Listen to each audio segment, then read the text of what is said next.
Alright, we're going to continue on. We are talking about training and making your Mayday training relatable. So a few considerations that I want to point out. When you're making up some training ideas or coming up with training drills, okay? Things that you want to be covering on or think about is the first one, can your pass be activated with your gloves on? You have to remember that we're going to be fully geared up and gloved, and that's how you should train as well, so that you can feel the dexterity and be able to feel where your pass is at. And can you activate it with the gloved hand? That's one of the first important things to try. Do you know how to activate your pass manual? If you don't, that's something you've got to learn.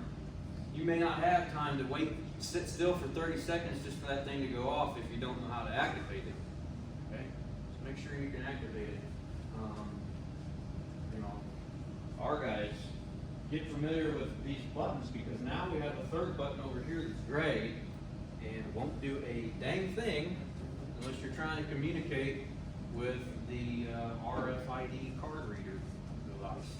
So familiarize yourself with which side is my pass, what side is my communication button, what's on that console. How do we activate it? How do you activate your pass manually? Push the Red button, right? Nice and red means emergency. Pretty much that's what we kind of signify with it. Yeah, so on the Scott pack, it's here. I think MSA, it's on the front still, right? The new ones. So usually it's just a press and hold, and it starts singing. How do you carry your portable radio? That's another good thing to think about. Do you carry your portable radio on your arm? Do you carry it in a pocket? Do you carry it in a strap? Is the strap under the coat? Is the strap over the coat? Those are things to consider. Is your wire going around the back side of your collar? Why would the location of your radio be important? Okay? It's stuff to get tangled on? Yeah, muscle memory is a good point because if you carry it in the same spot every time, when stuff hits the fan, you're going boom, or you're going boom. Wherever your microphone or device is that you use to key up, you're going right to it. What else? Changing channels. Changing channels. Yeah. So I used to carry my radio on my right side. I don't know. And then I switched it up. Whatever it was left maybe. Anyway, I switched my radio when we got the Motorola's, and man, was that backwards from what I was used to doing. So yeah, I had to refamiliarize like which way am I going if I'm trying to roll forward or backward on a channel. All right. What else? Carrying your portable. Not necessarily like, I don't know, try to say it without giving it away. So do you carry it under the jacket? Do you carry it, if you have it in a strap, do you put a strap over the jacket or do you put it under? I'm a firm believer that if you're carrying your radio anywhere other than underneath your coat, you're doing wrong. You have to protect my cord. Yeah. The first aspect. So there's studies out there. Boston radio strap, or who, Josh makes radio straps, whoever made your strap. Like, if you don't use a strap, I would think to consider carrying a radio strap and having your radio in the strap. Because like Josh was saying, we actually have it in our guideline that you carry that underneath the coat to protect the radio and the cord. The cord, if you think about it, is very small. And there's tons of wires, and that is ultimately your communication. That's attached to the radio with the speaker mic, and that's what you're communicating on. That's going to the outside world. So the first thing that's going to burn up and fail on a radio is the microphone cord. There's studies on that. So if you've got mostly all of that under your coat with just a very little bit poked out the top here, and that's just a speaker mic, pretty well protected. So think about that. Try some different stuff. Figure out where it's going to suit you best. Can you get to your radio when you're covered with debris? There's some drills out there that you can try, and you can simulate being covered with items and things of that nature to help practice. Can I get to my radio wherever it's at? The good thing with training and timeline that we're in now, like you can get on Google and find anything under the sun related to training. There's a lot of good ideas out there and people willing to share their ideas. What do we, who do we report the Mayday to, what channel? Make sure your folks know, hey, this is the channel we're gonna be on. When they dispatch us, they're gonna tell us ops 1, 2, or 3. So pay attention to that, so that you're on the right channel to begin with. The reason I carry 2 radios, if you guys have wondered, is when we first got the Motorola's, I had my own personal radio, right? I said that before. I carried my own personal radio. I knew my way around like the back of my hand, no problem. We got these new Motorola fancy radios. I'm like, cool. I'm gonna carry one of those because they link up to our masks, and we can talk with them. So I started carrying the Motorola, and like one of the very first fires we had, I got kicked off on one of the different channels. And I'm trying to, it wasn't a big deal, but I'm trying to get a hold of somebody, and I can't. I'm like, what is going on? And the damn thing's scanning on me, and so it was then I said, you know what? I'm done with this. I'm gonna carry 2 radios, and I'm leaving the Motorola on Ops 1. It's gonna be off scan, it's gonna be locked. So if there's a fire, I'm putting the Motorola on, and it links to the Bluetooth interface, and that's it, done. My personal Kenwood I use for every other just regular old business. That's why I carry 2 radios. It's just what works for me. But it scared me enough that day that I'm like, I can't be dealing with that. I need to know that I'm on.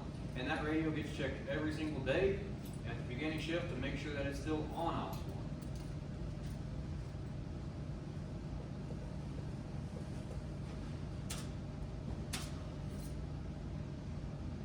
1. All right.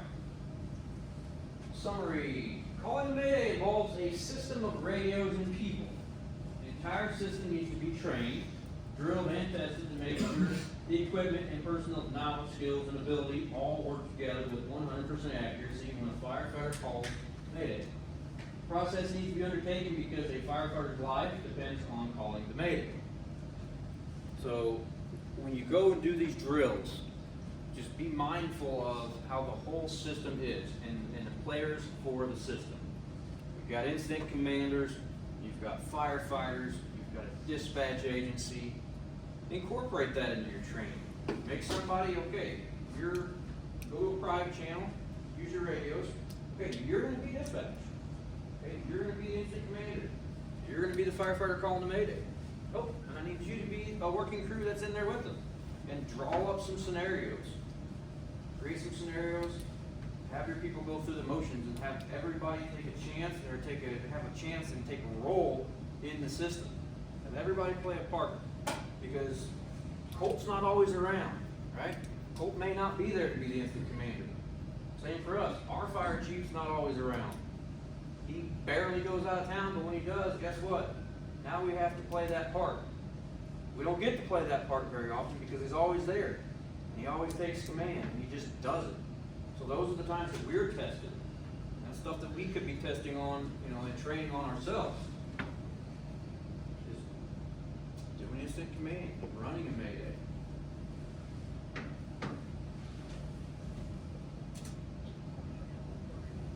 I found this quote and I kind of like it because it just literally sums up the whole theme of this training. In the heat of battle, you don't remember very much. You don't think very fast. You act by instinct, which is really training. So you've got to be trained for battle so that you will react exactly the way you did in training. And that was from the Admiral Arleigh Burke of the U.S. Navy.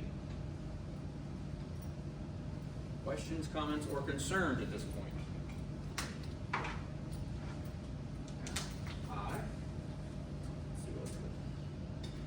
So we're going to get into an activity here just a little bit. I think we'll do the quiz, we'll talk about the activity, we'll experience some groups. So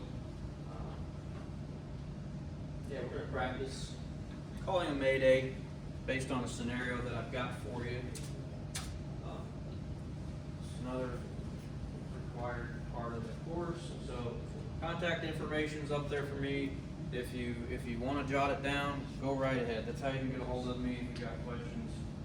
Or if I can do something for you, help you in any way.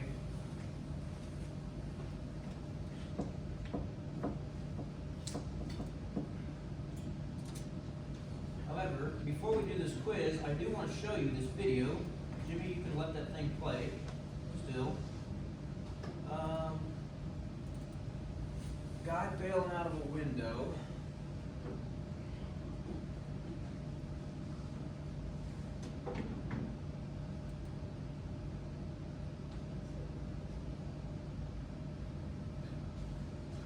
You know what we'll do? We'll just get into the other one. Here's the notes in there.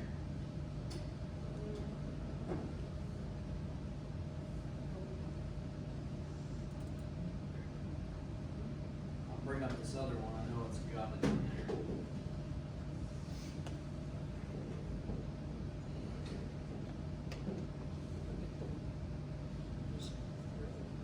So I had to create 2 projects. When I went after this in like 2009, before it was only one 4-hour project. So they added some things to the curriculum. So I had to create a different, another project that was 2 to 4 hours in length, include practical skills, yada yada yada. So kind of paired the 2. Did one of firefighter survival skills and the other as Mayday. So there's a portion in here. There's a video. I had a demonstration of a guy bailing out of a window. I want to show it to you. So, this is really cool. So this guy was Facebook Live, I think, and he's in Harrisburg, Pennsylvania. And if you know anything about Harrisburg, Pennsylvania, the dudes get down out there, and they don't care. They are not afraid to get in and fight fire. And they are well-oiled machines, man. So, a couple of benchmarks in this video once it gets started that I wanted to point out in my other class was this. He makes a mayday call at 50 seconds into the video. At 1:40, they had a ladder placed. There was not a ladder in sight. And they have a ladder to him in less than a minute. From the truck on the street to the, mind you, this is a 3rd story. Or a 2.5, can't remember. But anyway, he's up 3 windows. And at 2:10, he's out. Out, done, it's over in a minute and 20 seconds. Calls the mayday, ladder in the building, firefighter's out, goes get checked by EMS, all good, goes back to work. And it's textbook. He does that fancy flip doo-doo dad ladder deal, so it's cool though.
So you'll see some guys come out on the 2nd story out of that window onto the roof.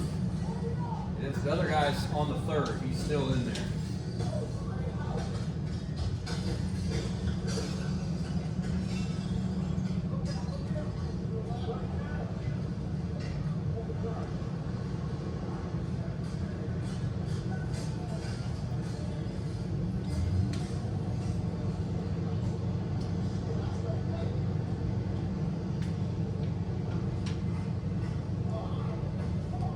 That guy right there is their chief.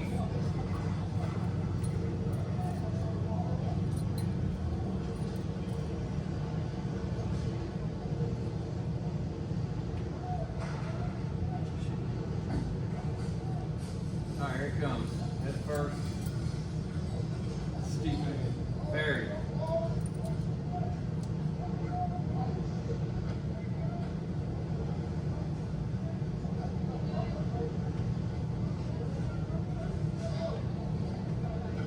can't tell me you hadn't practiced that before. And like Joe said, that's a very steep angle, but at the same time, he's trained on it, he's proficient with it. The angle at that point is not going to matter. He wants out.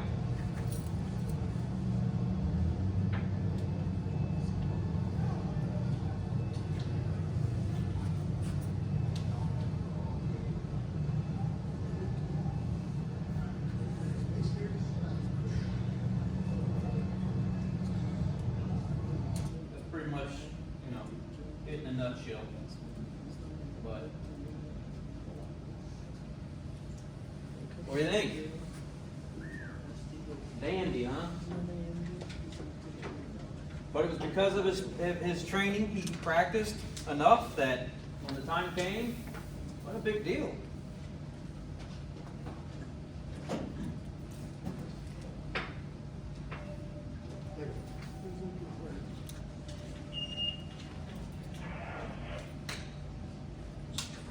Is it exceptionally long? Yeah, it did. It said it twice. Alright. We are going to do, we're going to go through the course exam here. I might have enough for everybody.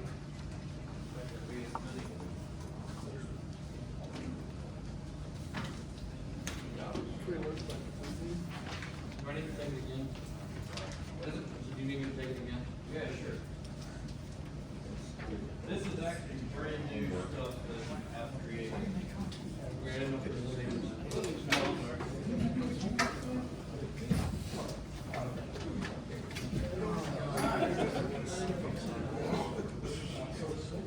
Alright, no worries, get it. You need a couple pins, is that right? Yeah. It's still going, it's going. That's alright, yeah. Thank you. Try, oh my goodness, let me throw it at you. No. Try that one. There we go. And who need a pin, right? Who else? You need a pin?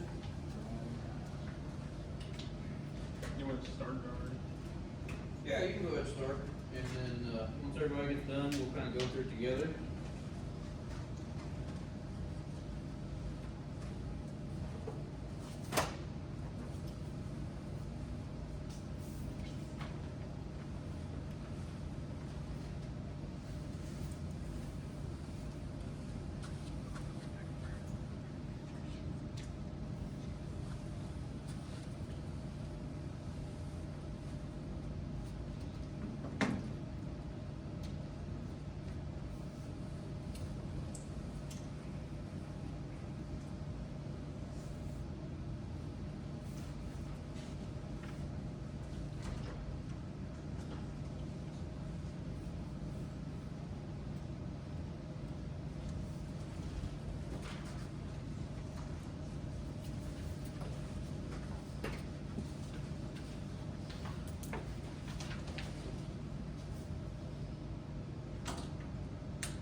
Everybody pretty close?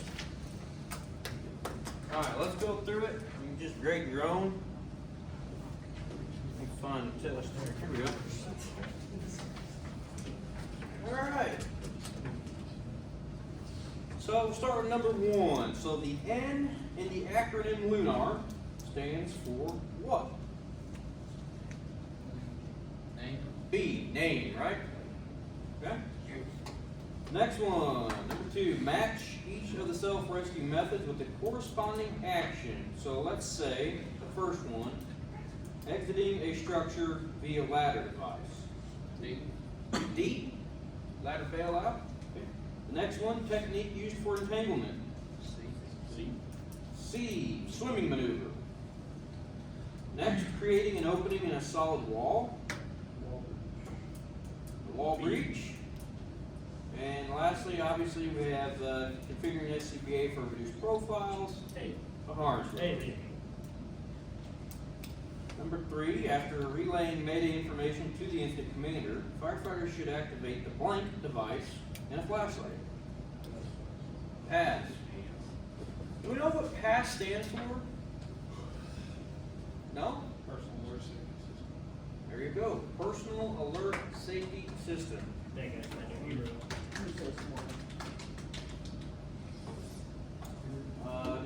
Number 4, which of the following is not a reason firefighters fail to call a Mayday?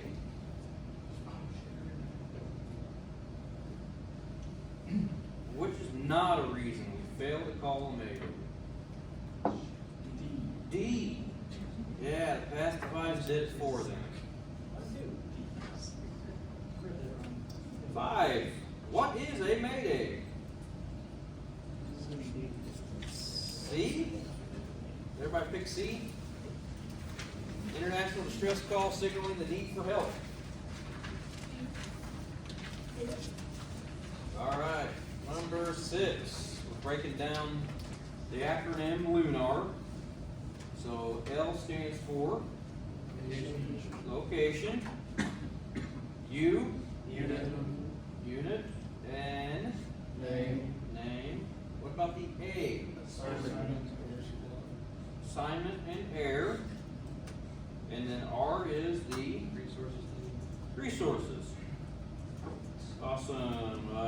Number 7, the self-rescue skill characterized by exiting a structure head first onto a climbing device. It's called what? Ladder bailout. Yeah, ladder bailout. Number 8, of the following, which address the training and drill needs of Mayday training? Which of the following? D, all of the above, right? Number 9, we have a matching for the acronym UCAN. So what was the U for that one? Unit. And the C? Conditions. Conditions, yeah. A? Actions. And the N was? Needs. Needs. Unit, condition, action, needs. Number 10, one of the most important tools needed to call Mayday is the firefighter's blank. Radio, yeah. Gotta have a radio to call Mayday, or else it's just really not gonna work for you.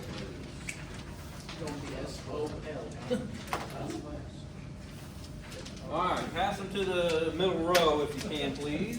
Or the person in the middle of the row. Pick it up. No, you're not getting it. You're not getting it.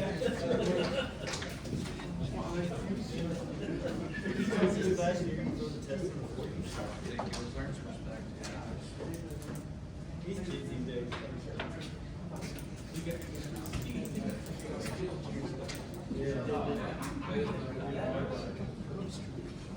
What do you got? Minus 0.20, what the heck, Jimmy? Just can't have any fail on this, Jimmy. Just kidding. Alright. What do we got here? Let's see. Alright, next thing I'm gonna pass out is skill sheets. Alright, so we're gonna break into the skills portion of this. Those guys had to run a call. 1, 2,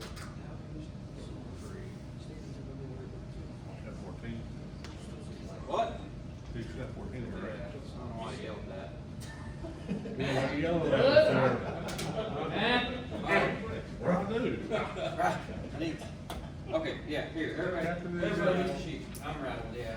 All right, He's yelling at me. ready for you guys.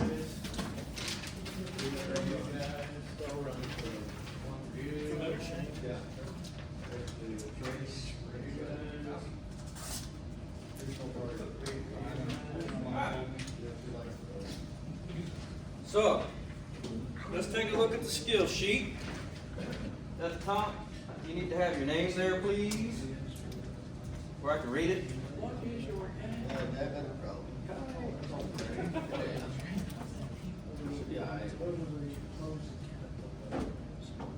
Put your name on there, how I can read it. Everybody's got that done. We'll go through the skill sheet together. I'll explain how it's going to work.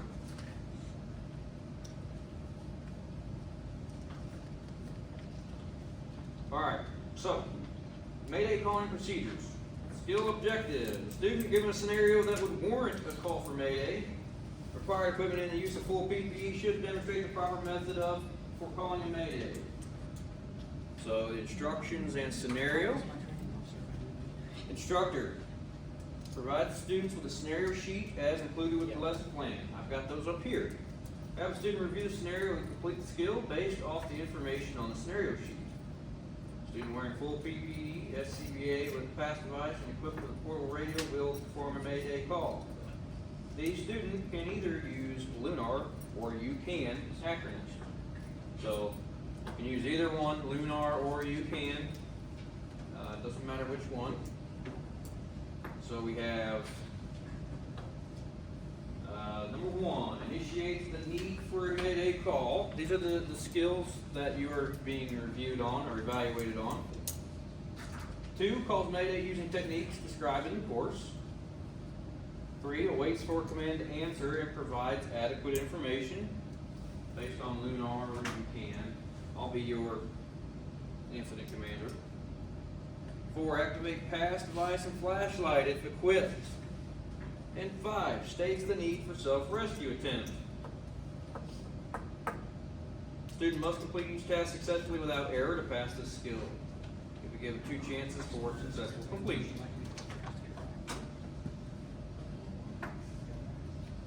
Alright, so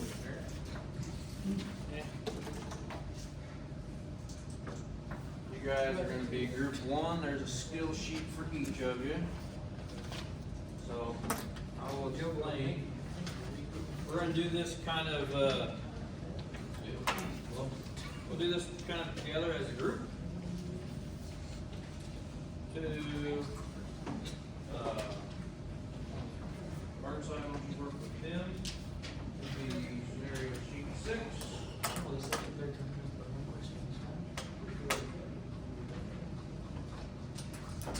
You got the sheet 5. You got your 3.